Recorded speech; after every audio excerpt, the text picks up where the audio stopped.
नमस्कार, न्यूज 360 में आप सभी का स्वागत है। मैं हूं संतोष चौधरी। अगले 45 मिनट में हम आपको देश दुनिया की कई बड़ी खबरें विस्तार से दिखाएंगे। भारत और कनाडा के बीच रिश्ते इस समय ठीक नहीं चल रहे। भारत ने सोमवार को कनाडा से अपने उच्चायुक्त और अन्य राजनयिकों को वापस भी बुला लिया है। दूसरी तरफ इधर देश में आज महाराष्ट्र और झारखंड के विधानसभा चुनाव का ऐलान भी कर दिया गया है।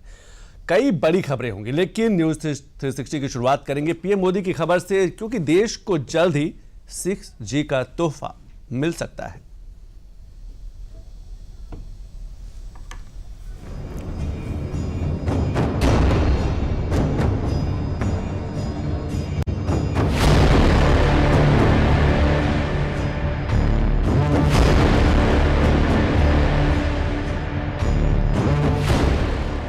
कहते हैं जब आपके पास विजन हो तो मुश्किल से मुश्किल मिशन को भी पाया जा सकता है।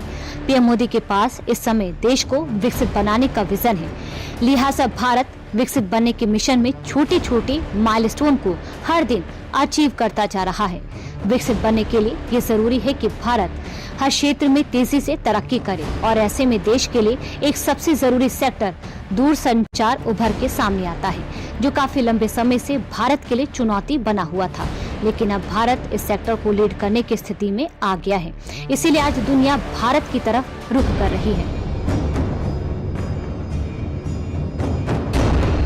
भारत की मोबाइल और टेलीकॉम यात्रा पूरे विश्व के लिए स्टडी का विषय है। दुनिया में मोबाइल और टेलीकॉम को एक सुविधा के रूप में देखा गया, लेकिन भारत का मॉडल कुछ अलग रहा है। भारत में हमने टेलीकॉम को सिर्फ कनेक्टिविटी का नहीं, बल्कि इक्विटी और अपॉर्चुनिटी का माध्यम बनाया। ये माध्यम आज गांव और शहर, अमीर और गरीब के बीच ही दूरी को मिटाने में मदद कर रहा है।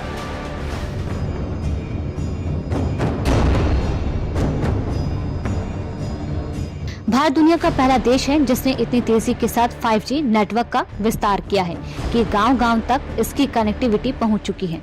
अगस्त साल 2022 में 5G स्पेक्ट्रम नीलामी के बाद भारत में इंटरनेट की रफ्तार बढ़ने से लोगों की रोजमर्रा की जिंदगी में कई काम आसान हुए हैं। इसी को लेकर अभी हाल ही में ऑनलाइन सर्वेक्षण फर्म लोकल सर्कल्स ने एक रिपोर्ट जारी की, जिसमें लोगों ने इस बात पर मुहर भी लगाई है। रिपोर्ट में क्या कहा है आपको जल्दी से बताते। स्मार्टफोन के 53% उपयोगकर्ताओं ने अपनी राय दी। 361 जिलों से कुल 47,000 से ज्यादा लोगों ने प्रतिक्रियाएं दी हैं। ये सर्वे 5 अगस्त साल 2024 से 10 अक्टूबर 2024 के बीच किया गया। ज्यादातर लोगों ने माना है कि 5G नेटवर्क से कनेक्टिविटी बेहतर हुई है। 3G और 4G से 5G पर जाने के बाद कॉल ड्रॉप में सुधार हुआ है। पिछले कुछ सालों में भारत के अंदर डिजिटल क्षेत्र में जो क्रांति आई है, उसका लोहा पूरी दुनिया ने माना है और इस क्रांति को विकास से जोड़ने के लिए मोदी सरकार कोई कसर नहीं छोड़ना चाहती। इसलिए पीएम मोदी ने मंगलवार को नई दिल्ली के प्रगति मैदान में इंडिया मोबाइल कांग्रेस 2024 का उद्घाटन किया, जिसमें दुनिया भर के कई बड़े देश हिस्सा ले रहे हैं। इंडिया मोबाइल कांग्रेस का इस बार 6वां आयोजन हो रहा है। इसका आयोजन 18 अक्टूबर तक होगा। इस इवेंट में दुनिया भर के 120 से ज्यादा देश हिस्सा ले रहे हैं। इसमें 400 से ज्यादा एग्जीबिटर और करीब 900 स्टार्टअप भी मौजूद हैं।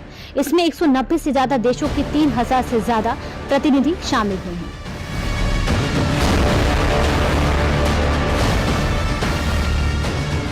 इंडिया मोबाइल कांग्रेस 2024 के अलावा पीएम मोदी ने मंगलवार को YTSA 2024 यानी वर्ल्ड टेलीकम्युनिकेशन स्टैंडर्डाइजेशन असेंबली का भी उद्घाटन किया। वर्ल्ड टेलीकम्युनिकेशन स्टैंडर्डाइजेशन असेंबली को पहली बार इंटरनेशनल टेलीकम्युनिकेशन यूनियन द्वारा भारत में आयोजित किया जा रहा है, जो दुनिया भर के डिजिटल क्षेत्र में भारत के बढ़ते हुए सरुख को भी बखूबी बयां कर रहा है। साथियों, WTSA पूरी दुनिया को कंसेंसस के जरिए एम्पावर करने की बात करता है। इंडिया मोबाइल कांग्रेस पूरी दुनिया को कनेक्टिविटी के जरिए सशक्त करने की बात करती है। यानी इस इवेंट में कंसेंसस और कनेक्टिविटी भी एक साथ जुड़ी है। आप जानते हैं कि आज की कॉन्फ्लिक्ट से भरी दुनिया के लिए इन दोनों का होना कितना जरूरी है। हजारों वर्षों से वसुधैव कुटुंबकम के हमें अमर संदेश को जीता रहा है। हमें G20 का नेतृत्व करने का अवसर मिला, तब भी हमने one earth, one family, one future का ही संदेश दिया। भारत दुनिया को कॉन्फ्लिक्ट से बाहर निकालकर कनेक्ट करने में ही जुटा है।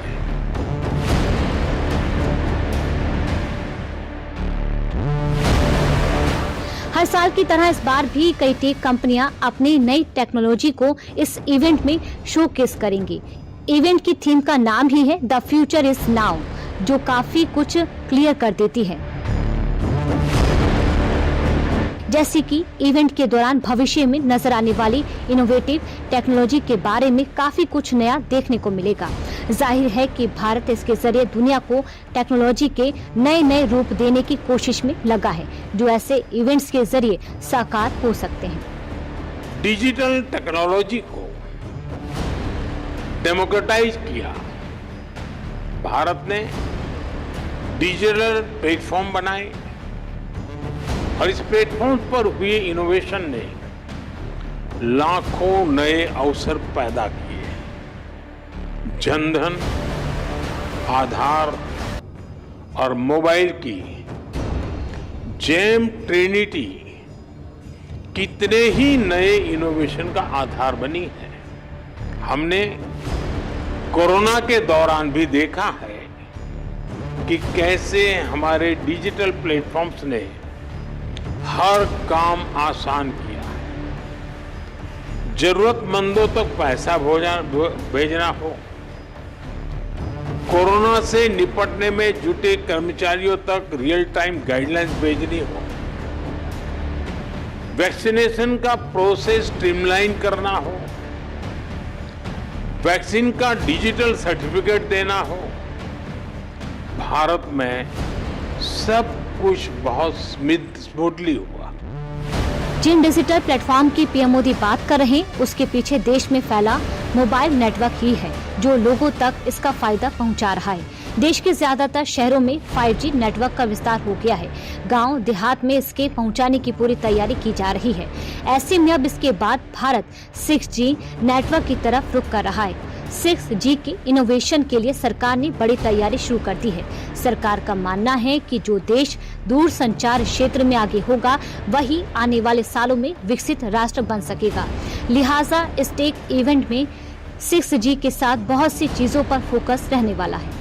इस इवेंट में भारत में तैयार हो रही 6G टेक्नोलॉजी पर नई अपडेट्स मिलने की उम्मीद है। 6G टेक्नोलॉजी के अलावा AI यानी artificial technology, cloud and edge computing, semiconductors, Xiaomi company का नया स्नैपड्रैगन 4S जनरेशन 2 प्रोसेसर पर काम करने वाले फोन की झलक और 900 से ज्यादा स्टार्टअप कंपनियों की लेटेस्ट इनोवेशन भी देखने को मिलेगी।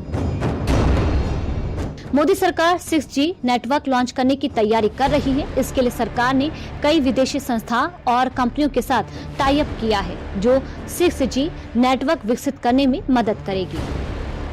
मुझे याद है जब मैं 10 साल पहले डिजिटल इंडिया का विजन देश के सामने रख रहा था, तो मैंने कहा था कि हम टुकड़ों में नहीं बल्कि होलिस्टिक अप्रोच के साथ चलना होगा। तब हमने डिजिटल इंडिया के 4 पिलर्स की पहचान की थी। पहला, डिवाइस की कीमत कम होनी चाहिए। दूसरा, डिजिटल कनेक्टिविटी देश के कोने कोने तक पहुंचे। तीसरा, डेटा सबकी पहुंच में होना है। और चौथा, डिजिटल फर्स्ट ही हमारा लक्ष्य होना चाहिए। हमने इन 4 पिलर्स पर एक साथ काम करना शुरू किया और हमें इसके नतीजे भी मिले। फ्रेंड्स, हमारे यहां फोन तब तक सस्ते नहीं हो सकते थे जब तक हम भारत में ही उनको मैन्युफैक्चरर न करते। 2014 में भारत में सिर्फ 2 मोबाइल मैन्युफैक्चरिंग यूनिट थी, आज 200 से ज्यादा है।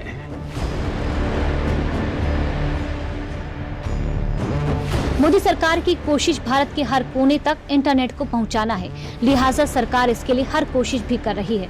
सरकार ने इसके लिए कई योजनाएं भी लॉन्च की हैं और अब 6G टेक्नोलॉजी पर काम करके मोदी सरकार दुनिया को सबसे पहले इसकी सौगात देने में लगी हुई है।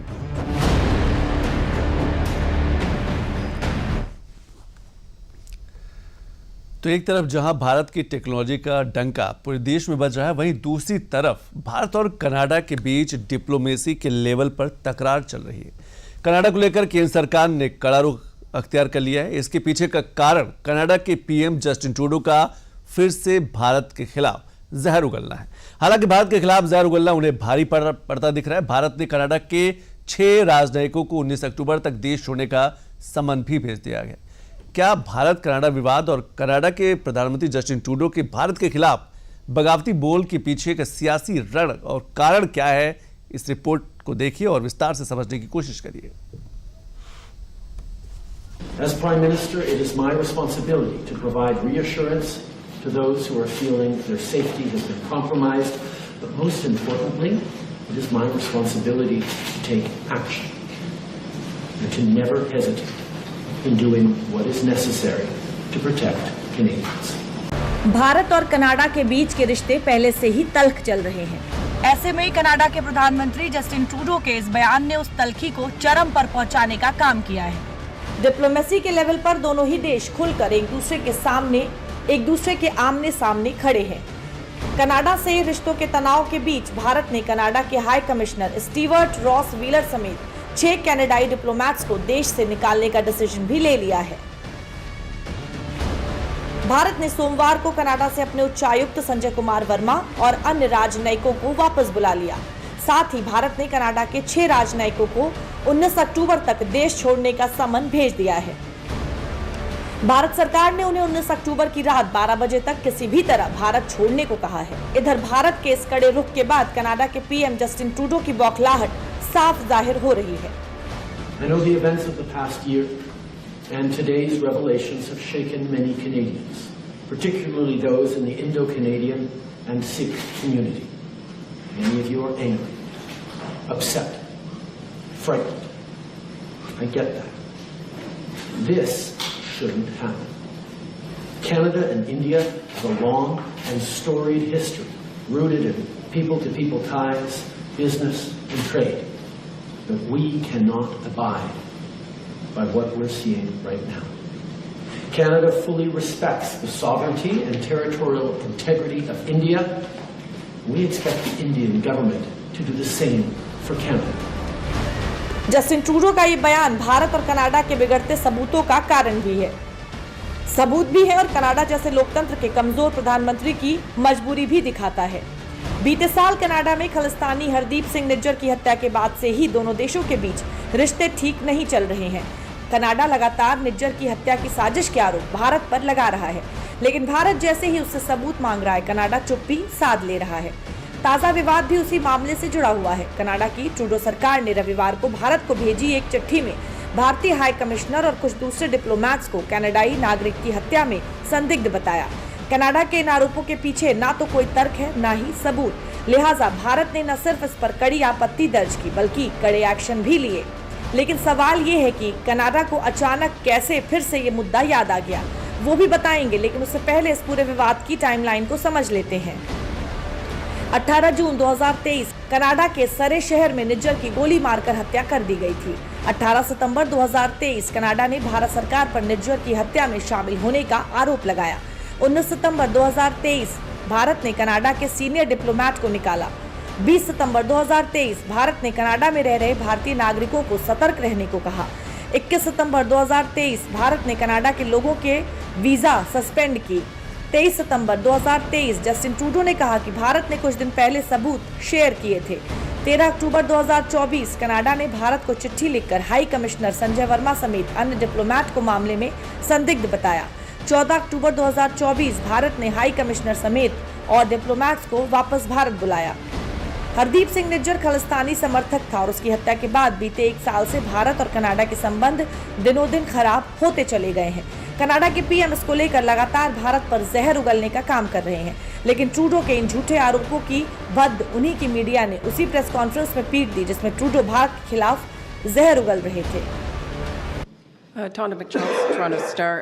Sir, given the magnitude of the diplomatic disruption that's happened now, I wonder if you can give us some clarity, because while I think I'm trying to read into what you're saying, that these 6 diplomats were sharing information with others. Are those others the criminal organizations, the so-called agents of India, or are you saying the actual diplomats and consular officials were actively involved in the events? And one other clarity, if you could provide in terms of the time frame you're talking about. Is it over the last 4 weeks? Is it since the last 2 years?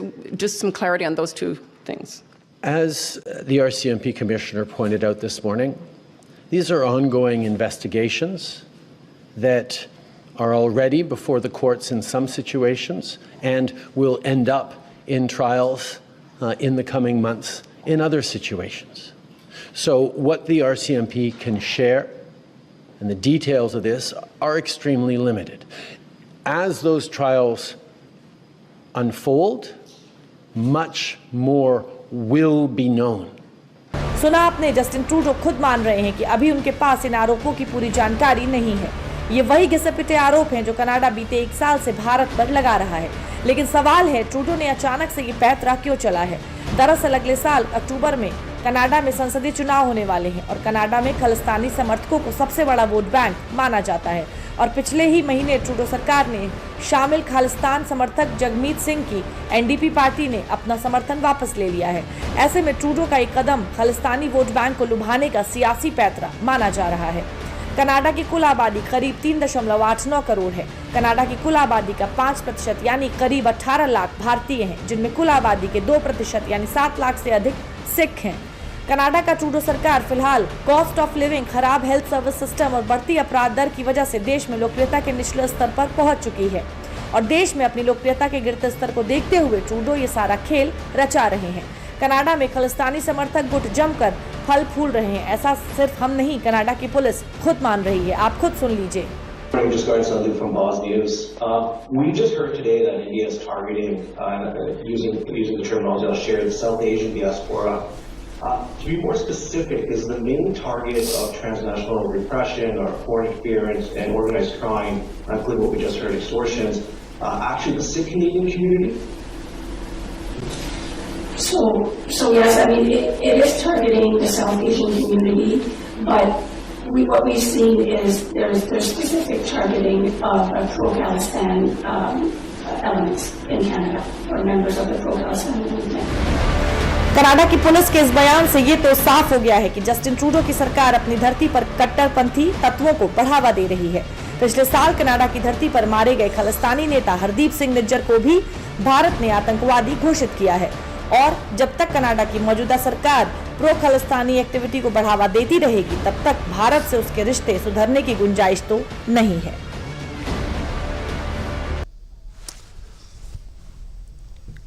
तो Canada के PM Justin Trudeau अपनी सियासत को चमकाने के लिए भारत के खिलाफ बगावती सुर अपना रहे हैं। बात सियासत की हो रही है तो एक बड़ी खबर उत्तर प्रदेश के उपचुनाव को लेकर भी है। यूपी की 9 सीटों पर उपचुनाव की तारीखों का ऐलान हो चुका है। यूपी में 10 की जगह महज 9 सीटों पर तारीखों का ऐलान क्यों हुआ है और 9 सीटों पर कब चुनाव होने, ये सब कुछ इस रिपोर्ट में है।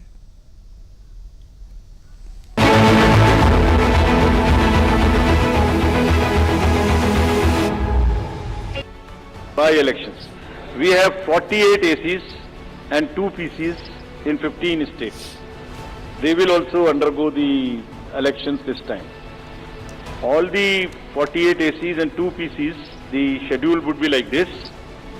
All the except 1 AC and 1 PC, where because of the festivities and some reason, all 47 ACs and 1 PC of Kerala would undergo the election along with the phase 1 of Jharkhand. The same schedule. 13th November would be date of poll. चुनाव आयोग ने उत्तर प्रदेश की 10 विधानसभा सीटों में से 9 पर मतदान और मतगणना की तारीखों का ऐलान कर दिया है। यूपी की एक सीट चुनाव आयोग के लिस्ट में नहीं है। यूपी में 9 विधानसभा सीट पर 13 नवंबर को वोटिंग होगी। चुनाव आयोग की लिस्ट में अयोध्या की मिल्कीपुर सीट का जिक्र नहीं। उपचुनाव की 9 सीटों पर नतीजे 23 नवंबर को आएंगे। यूपी की करहल, कटेहरी, कुंदरकी, खैर, गाजियाबाद सदर, मीरापुर, फूलपुर और मंझवा सीट पर उपचुनाव होंगे। चुनाव आयोग के लिस्ट में मिल्कीपुर का नाम नहीं होने से यूपी में सियासी बवाल होना तय है, लेकिन मिल्कीपुर सीट का नाम नहीं होने का कारण भी समझ लीजिए। मिल्कीपुर सीट को लेकर चुनाव याचिका कोर्ट में दाखिल है। 2022 में हुई विधानसभा में मिल्कीपुर से जीते सपा नेता अवधेश प्रसाद के निर्वाचन के खिलाफ बीजेपी प्रत्याशी ने याचिका दायर की थी, जो अभी अदालत में लंबित है। इस सीट पर पहले अवधेश प्रसाद विधायक थे, जो अब सांसद बन गए हैं। अवधेश प्रसाद के सीट छोड़ने के बाद से मिल्कीपुर सीट खाली है। मिल्कीपुर विधानसभा सीट को लेकर वकील रुद्र विक्रम सिंह ने दावा किया है कि वो 2022 में मिल्कीपुर से बीजेपी प्रत्याशी रहे बाबा गोरखनाथ के वकील हैं और उन्होंने दावा किया है कि वो बुधवार को अपनी याचिका वापस ले लेंगे। अगर इन दावों में सच्चाई है तो याचिका की वापसी के बाद देखना ये होगा कि चुनाव आयोग मिल्कीपुर में भी यूपी की बाकी 9 सीटों की तरह 13 नवंबर को मतदान कराने पर क्या फैसला लेता है।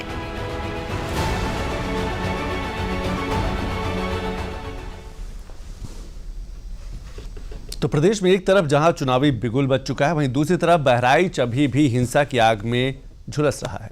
सीएम योगी ने आज बहराइच हिंसा में अपनी जान गंवाने वाले रामगोपाल मिश्र के परिजनों से मुलाकात की। सीएम ने परिजनों को न्याय का आश्वासन भी दिया और मुआवजे का ऐलान भी किया। बहराइच की हालिया स्थिति पर एक रिपोर्ट बनी, वो आप रिपोर्ट देखिए।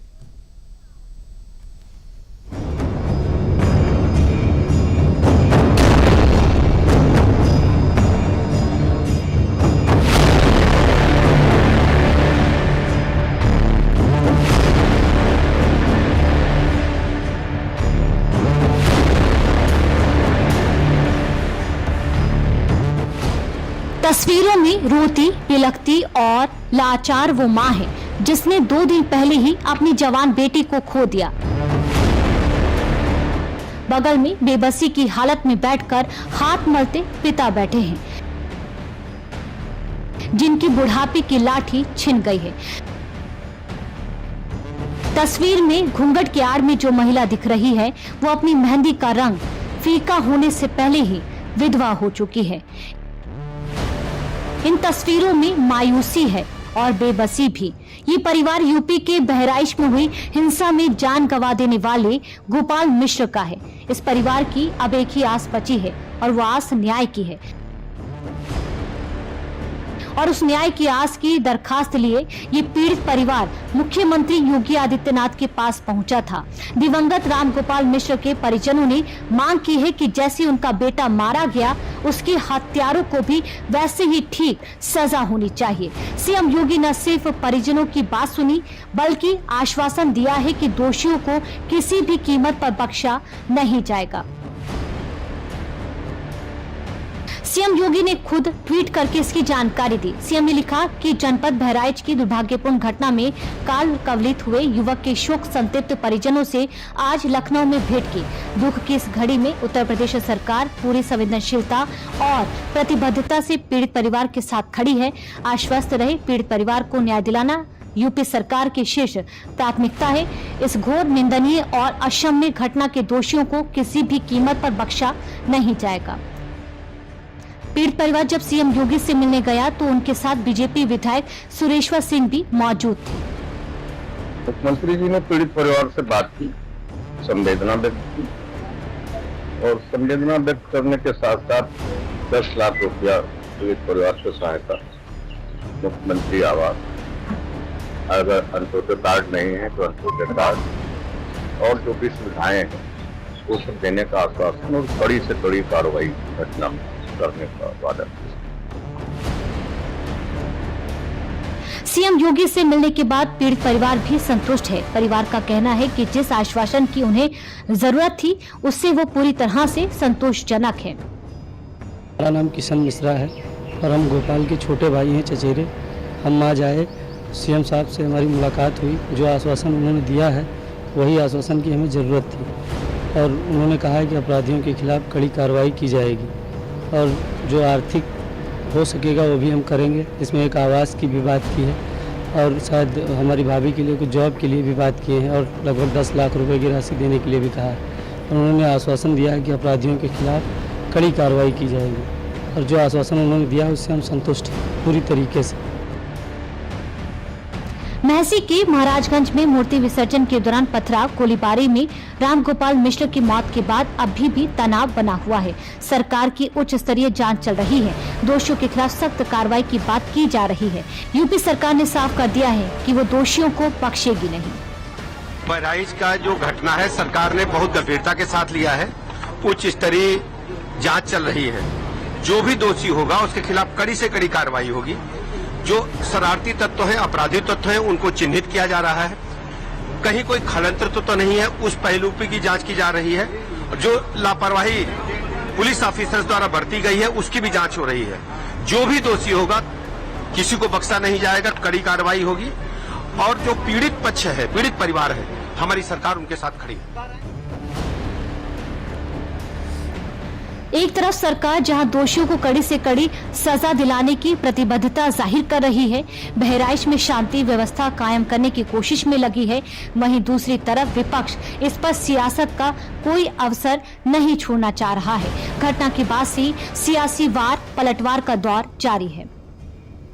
देखिए, पूरे प्रदेश के अंदर जंगल राज कायम है। मैं पहले से आप लोगों से बोल रहा हूँ, ये आप बहराइच के अंदर जिस तरीके की घटनाएं घटी, अगर प्रशासन सरकार जागृत रहती, जान रही है कि दुर्गा पूजा का माहौल चल रहा है, पूरे प्रदेश के अंदर कानून व्यवस्था को मजबूत करना, चुरुस्त करना, एक्स्ट्रा फोर्स लगाना चाहिए था, सारी व्यवस्था करते। मैं समझता हूँ कि आज बहराइच नहीं जलता, दंगा नहीं होता और कोई घटना नहीं घटती। ये पूरी तरीके से सरकार की फेवर है। और जंगल राज का जुलूस हो, चाहे वो मंदिर की तरफ से निकल रहा हो, चाहे मस्जिद की तरफ से निकल रहा हो, सभी जाति धर्म के लोगों में कुछ असामाजिक तत्व होते हैं जो माहौल को बिगाड़ने की कोशिश करते हैं। तो इस तरह के लोगों पे सरकार बहुत संवेदनशील है और ध्यान रख के बिल्कुल स्पेसिफिकली कौन है वो असामाजिक तत्व, उसकी जांच करके उसके खिलाफ सख्त कानूनी कार्रवाई की जाएगी। और जो लोग माहौल को खराब करने की कोशिश करते हैं, माहौल को खराब नहीं करने दिया जाएगा। बहराइच में रविवार की रात मां दुर्गा के मूर्ति विसर्जन के दौरान हुई हिंसा में गोपाल मिश्र नाम के युवक की अराजक तत्वों के द्वारा हत्या कर दी गई थी, जिसके बाद बहराइच में हिंसा भड़क गई थी, जिसके बाद प्रशासन दिन रात बहराइच में गश्त कर रही है। हरदी और महसी के 20 किलोमीटर क्षेत्र में पुलिस ने गश्त बढ़ा दी है। प्रभावित इलाकों में आधार कार्ड देखकर ही एंट्री दी जा रही है। इलाके में आरएएफ, पीएससी और स्थानीय पुलिस तैनात है। जिन घरों में तोड़फोड़ की गई है उन्हें चिन्हित किया जा रहा है। अफवाहों को रोकने के लिए जिले में 16 अक्टूबर तक इंटरनेट बंद है। वीडियो फुटेज के आधार पर पुलिस ने आगजनी करने वालों की पहचान शुरू कर दी है। ADG law and order Amitabh Yash समेत सीनियर पुलिस ऑफिसर अभी बहराइच में है। बहराइच अभी भी हिंसा की आग में झुलस रहा है। फिलहाल सरकार और प्रशासन बहराइच में स्थिति को नियंत्रित करने में जुटा है। बहराइच हिंसा में अब तक 30 लोगों की गिरफ्तारी कर उन्हें जेल भेजा जा चुका है। वीडियो के आधार पर बाकी उपद्रवियों की पहचान भी की जा रही है।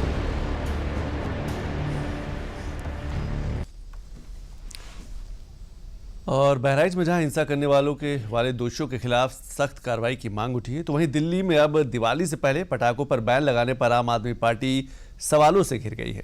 आतिशी सरकार ने आतिशबाजी पर बैन लगाया तो कई हिंदू संगठन आम आदमी पार्टी पर हमलावर हो गए। पूरा मामला देखिए आप। आतिशी सरकार ने आतिशबाजी पर लगाया बैन, दिल्ली में प्रदूषण से मिलेगा चैन।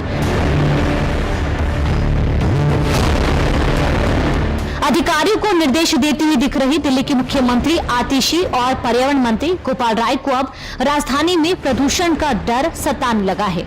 दशहरे के दिन दिल्ली में इतने पटाखे फूटे कि अगले दिन रविवार की सुबह तक दिल्ली धुंध की चादर से ढक गई।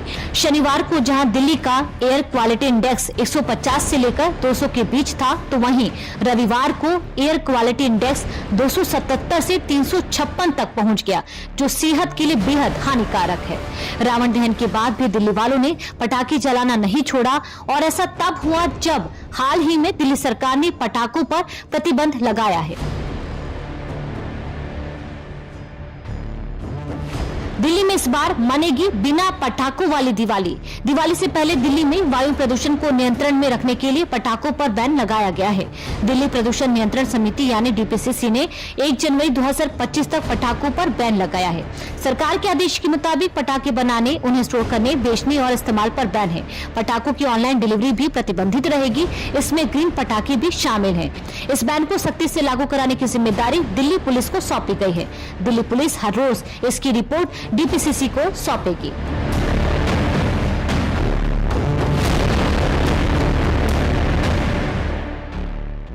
आतिशी सरकार के इस फैसले ने साफ कर दिया है कि इस साल दिल्ली में दिवाली बिना पटाखों के ही मनाई जाएगी। लिहाजा आतिशी सरकार के इस फैसले का हिंदू संगठन विरोध कर रहे हैं, तो वहीं बीजेपी ने आम आदमी पार्टी सरकार को हिंदू विरोधी बताया है। मैं जानना चाहता हूं कि ये पटाखे जिनको इस समय जब दिवाली आती है तो जहरीले हो जाते हैं, और जब इनके नेता जेल से बेल पर आते हैं तो उसमें अमृत वर्षा होती है। अजीब सी बात है।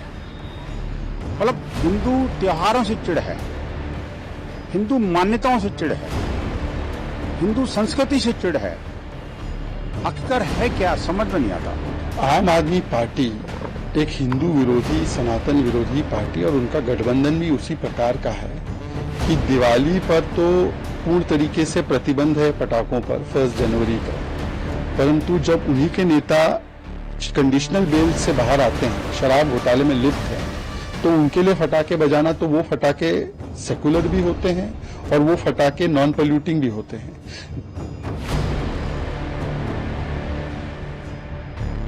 राजधानी दिल्ली में दिवाली पर पटाखे नहीं फोड़ने हैं, ये बात दिल्ली वालों को हर साल याद दिलाई जाती है और इसके पीछे का कारण दिल्ली के बिगड़ते वायु प्रदूषण को माना जाता है, जो कि सही भी है, क्योंकि दिवाली के बाद दिल्ली में प्रदूषण से जो हाल होता है उसके कारण लोगों की जान पर आ बनती है। लेकिन इस बार इस पर सियासत गर्म है, वो भी आपको समझाते हैं। पटाखों के बैन पर क्यों गरमाई सियासत? हिंदू संगठनों का कहना है कि दिवाली साल में एक बार आती है, तो क्या हिंदू समाज अपना त्योहार ना मनाए? अरविंद केजरीवाल के जेल से बाहर आने पर आपने ही खुद पटाखे फोड़े थे। बीजेपी इस पर सवाल भी उठा रही है। राजधानी दिल्ली में जर्जर सड़कें, कचरे की अवैध डंपिंग, टूटे फुटपाथ वायु प्रदूषण बढ़ने के कारणों में शामिल है। बीजेपी का आरोप है कि आप इस पर ध्यान नहीं दे रही है। IIT दिल्ली के एक अध्ययन में कहा गया था कि अगर इन कारणों को नियंत्रित कर दिया जाए तो PM 2.5 की मात्रा में हद तक कमी आ सकती है। दिल्ली में MCD के ताजा सर्वे में यह खुलासा हुआ है कि करीब 500 किलोमीटर सड़क जर्जर हालात में है। ऐसे में साफ है कि दिल्ली के प्रदूषण की समस्या धूल की वजह से बरकरार रह सकती है। तो अब ये भी चिंता का विषय है कि दिल्ली की धूल पर लगाम कैसे लगेगी, क्योंकि दिवाली तो साल में एक बार आकर चली जाती है, जबकि सभी समस्याएं तो 365 दिनों की है, जिनसे होकर ही दिल्ली वालों का हर रोज गुजरना है। लिहाजा अब हिंदू संगठन सवाल इसलिए उठा रहे हैं क्योंकि दिवाली साल में एक बार होती है, जबकि प्रदूषण की जो समस्याएं हैं उनका आतिशी सरकार क्या कर रही है।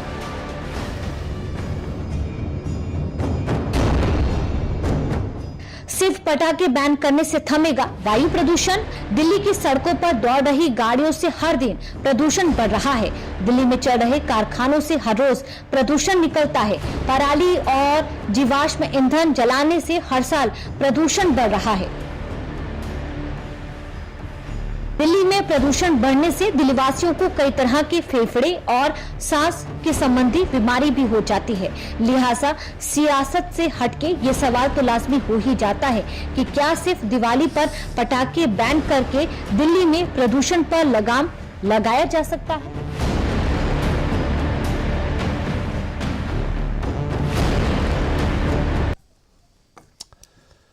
तो एक बार फिर बात चुनावों की कर लेते हैं। अब से कुछ देर पहले हमने उत्तर प्रदेश के 9 सीटों के उपचुनाव की जानकारी दी थी, खबर दिखाई थी, लेकिन अब आज चुनाव आयोग ने महाराष्ट्र और झारखंड में विधानसभा के चुनाव होने हैं, उनकी तारीखों का ऐलान कर दिया है। किन किन तारीखों पर महाराष्ट्र और झारखंड में चुनाव होंगे और कब रिजल्ट आएगा, कब कहा जा सकता है कि परिणाम आएंगे, उसको लेकर एक रिपोर्ट देख लेते हैं। Jharkhand would be in 2 phases. The date of poll, first phase would be on 13th November, and the second phase would be along with Maharashtra on 20th November. Jharkhand would be in 2 phases.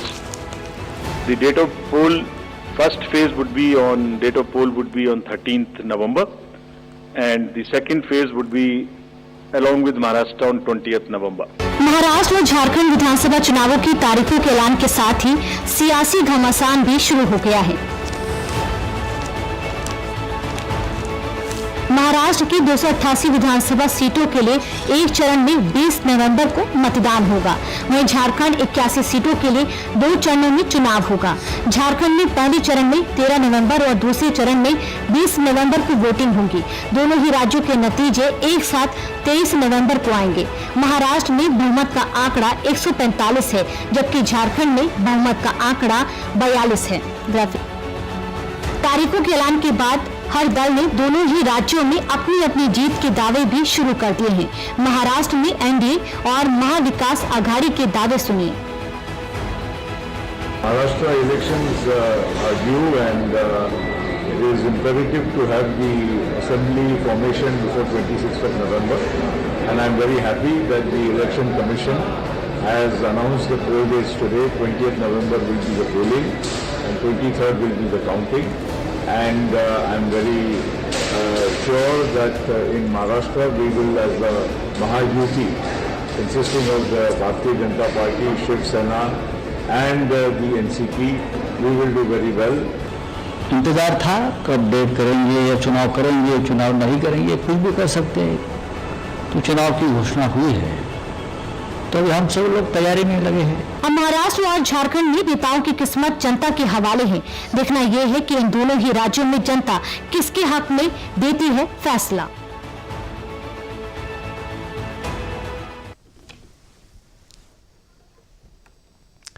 तो लगातार हम चुनाव की बात कर रहे हैं और ये भी उपचुनाव के बाद महाराष्ट्र और झारखंड में भी चुनाव होने, लेकिन युवाओं से जुड़ी एक बड़ी खबर दिखा देते हैं, क्योंकि पीएम इंटर्नशिप प्रोग्राम की वेबसाइट रजिस्ट्रेशन के लिए लाइव हुई और महज 24 घंटे के अंदर 1.5 लाख से ज़्यादा रजिस्ट्रेशन हो गया।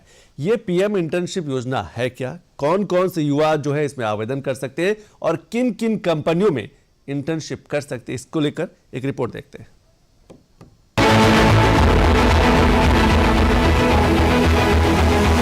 पीएम इंटर्नशिप प्रोग्राम की वेबसाइट रजिस्ट्रेशन के लिए लाइव हुई और महज 24 घंटे के अंदर 1.5 लाख से ज्यादा रजिस्ट्रेशन हो गए। सरकार ने दिसंबर तक 1 लाख उम्मीदवारों की इंटर्नशिप का लक्ष्य रखा था। 12 अक्टूबर की शाम 5 बजे रजिस्ट्रेशन खुला। रविवार शाम तक 1,55,109 लोगों ने रजिस्ट्रेशन करा लिया। इंटर्नशिप 2 दिसंबर से शुरू होगी।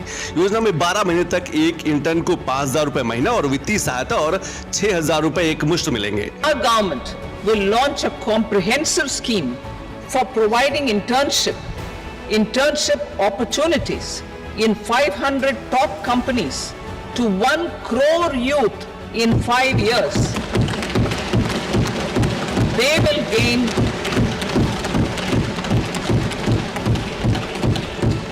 will gain exposure for 12 months to real life business environment, varied professions and employment opportunities.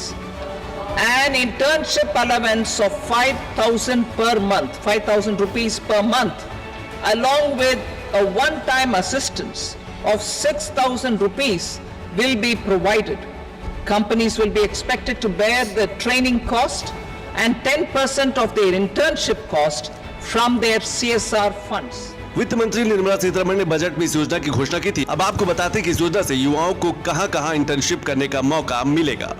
Internship के मौके 24 सेक्टरों में मिलेंगे। तेल, गैस और ऊर्जा सेक्टर में सबसे ज्यादा internship, travel, hospitality, automotive, banking और वित्तीय सेवाओं में भी इंटर्नशिप होगी। इंटर्नशिप के मौके देश के 37 राज्य और केंद्र शासित प्रदेशों के 737 जिलों में उपलब्ध है। अब सबसे जरूरी पहलू के बारे में भी जान लीजिए कि पीएम इंटर्नशिप प्रोग्राम के लिए कौन आवेदन कर सकता है। 12वीं के बाद ऑनलाइन या डिस्टेंस पढ़ाई कर रहे छात्र, आवेदन करने वालों की उम्र 21 से 24 साल के बीच होनी चाहिए। 8 लाख से अधिक सालाना आय वाले परिवार के सदस्य आवेदन नहीं कर सकते हैं। स्थायी सरकारी नौकरी वालों के परिवार वाले आवेदन नहीं कर सकते हैं। IIT, IIM, IISER, NID, IIT, NLU जैसे बड़े संस्थान से ग्रेजुएशन करने वाले युवा भी अप्लाई नहीं कर सकते हैं। प्रधानमंत्री इंटर्नशिप योजना अगले 5 सालों में देश की टॉप 500 कंपनियों में 1 करोड़ युवाओं को 12 महीने की इंटर्नशिप के मौके देगी। सरकार ने सभी 500 भागीदार कंपनियों की पहचान कर ली है।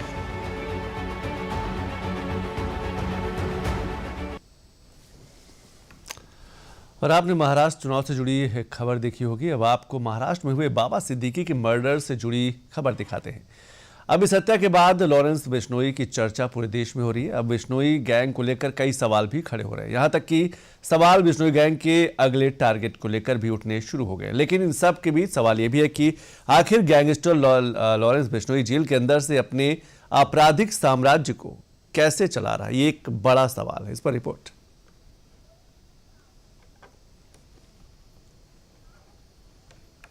टारगेट बाबा सिद्दीकी मर्डर केस का दाऊद कनेक्शन भी है। सलमान, शाहरुख और आमिर खान जैसे बड़े बॉलीवुड के एक्टर्स से संबंध रखने वाले बाबा सिद्दीकी के मर्डर में जब से लॉरेंस बिश्नोई गैंग का नाम जुड़ा है, तब से पूरी मुंबई में दहशत का माहौल बन गया है। लॉरेंस बिश्नोई गैंग के अगले टारगेट को लेकर कई तरह के कयास लगाए जा रहे हैं। बाबा सिद्दीकी की हत्याकांड का दाऊद कनेक्शन भी टटोला जा रहा है। लेकिन इन सबके बीच सबसे बड़ा सवाल ये उठता है कि आखिर जेल में बंद लॉरेंस बिश्नोई जेल के बाहर की दुनिया को कैसे चला रहा है। क्या इसमें जेल से उसकी कोई मदद कर रहा है? क्या पैसों के दम पर वो लोगों को खरीद रहा है? सवाल कई हैं, लेकिन जवाब के नाम पर महज अटकलें ही हैं। इन अटकलों के पीछे की पूरी वजह आपको हम बताएंगे, लेकिन पहले आपको बाबा सिद्दीकी के मर्डर केस में हुई चौथी गिरफ्तारी के बारे में बताते हैं। पुलिस ने यूपी के बहराइच में 2 लोगों को गिरफ्तार किया है। पहले आरोपी का नाम हरीश कुमार बालक राम और दूसरे का नाम अनुराग है। हरीश कुमार पुणे में स्क्रैप डीलर के तौर पर काम करता था, जो मर्डर का हिस्सा था और इसने ही पैसे और अन्य चीजें मुहैया कराई थी। हरीश कुमार के बुलाने पर ही शूटर धर्मराज कश्यप मुंबई गया था। अनुराग आरोपी धर्मराज का सगा छोटा भाई है और हरीश गाँव का रहने वाला है। आरोपी शिव कुमार गौतम, मोहम्मद जिशान, शुभम लोरकर भी अभी फरार है। 12 अक्टूबर की शाम को मुंबई के बांद्रा में शूटर्स ने ताबड़तोड़ फायरिंग करके बाबा सिद्दीकी की हत्या कर दी थी, जिसके बाद फेसबुक पोस्ट के जरिए लॉरेंस बिश्नोई गैंग ने हत्या की जिम्मेदारी ली थी, जिसके बाद इस हत्याकांड के पत्ते बीतते दिन के साथ खुल रहे हैं। अब इस हत्याकांड में इस्तेमाल किए गए हथियार को लेकर मुंबई पुलिस ने ये बड़ा खुलासा किया है। बाबा सिद्दीकी को मारने के लिए हथियार पंजाब से आए थे। बरामद 9mm पिस्टल विदेशी है। शक है कि ये पिस्टल पाकिस्तान या नेपाल से जीशान तक पहुंची है। जीशान अख्तर ने ही आरोपियों को किराए का कमरा और बाकी की चीजें दिलाने में मदद की थी। मौके से पकड़े गए 2 शूटरों के पास 3 मोबाइल बरामद हुए हैं। उनमें कई नंबर बिना सेफ के डायल में मिले हैं। आरोपी शिव कुमार गौतम उर्फ शिवा को लॉरेंस गैंग से सिग्नल, टेलीग्राम और स्नैपचैट पर आदेश आ रहे थे। शिवा आ रही जानकारियां बाकी शूटरों से साझा कर रहा था। बाबा सिद्दीकी की हत्या के लिए शूटर्स ने दशहरे का दिन चुना था, जिस दिन मुंबई के चप्पे चप्पे पर सुरक्षा व्यवस्था चाक चौबंद होती है। लिहाजा पुलिस इस सवाल का जवाब भी ढूंढ रही है कि आखिर शूटर्स ने इतनी सुरक्षा वाले दिन ही तो क्यों चुना। इसलिए मुंबई पुलिस महाराष्ट्र से लेकर छत्तीसगढ़ तक जांच कर रही है। मुंबई पुलिस की शुरुआती जांच में बाबा सिद्दीकी हत्या के पीछे का जो मकसद सामने आ रहा है, वो अंडरवर्ल्ड में अपना रसूख दिखाने की कवायद जैसा लग रहा है। बाबा सिद्दीकी की हत्या के पीछे सलमान खान और पूरे मुंबई और मायानगरी में दहशत पैदा करना था। मर्डर का मकसद अंडरवर्ल्ड और दाऊद इब्राहिम तक संदेश पहुंचाना भी था। हत्याकांड का दाऊद कनेक्शन भी सामने आया है और दाऊद कनेक्शन की जांच जारी है। एक वक्त था जब मुंबई दाऊद की एक आवाज से सहम जाती थी। दाऊद जो चाहता था वो कर लेता था, लेकिन ये वक्त अब खत्म हो गया है और दाऊद मुंबई से भागकर पाकिस्तान छिपा है। वो अभी जिंदा है या नहीं, इस पर कुछ साफ नहीं कहा जा सकता, लेकिन कई हत्याओं और आतंकी हमलों में दाऊद कनेक्शन सामने आता रहता है। दाऊद के मुंबई से जाने से मायानगरी ने राहत की सांस ली थी, लेकिन अब मुंबई में लॉरेंस बिश्नोई गैंग की एंट्री ने प्रशासन से लेकर बड़ी हस्तियों तक की नींद उड़ा दी है और अब लॉरेंस बिश्नोई के अगले टारगेट की तो इन खबरों के साथ न्यूज 360 में आज अभी बस इतना ही। नमस्कार।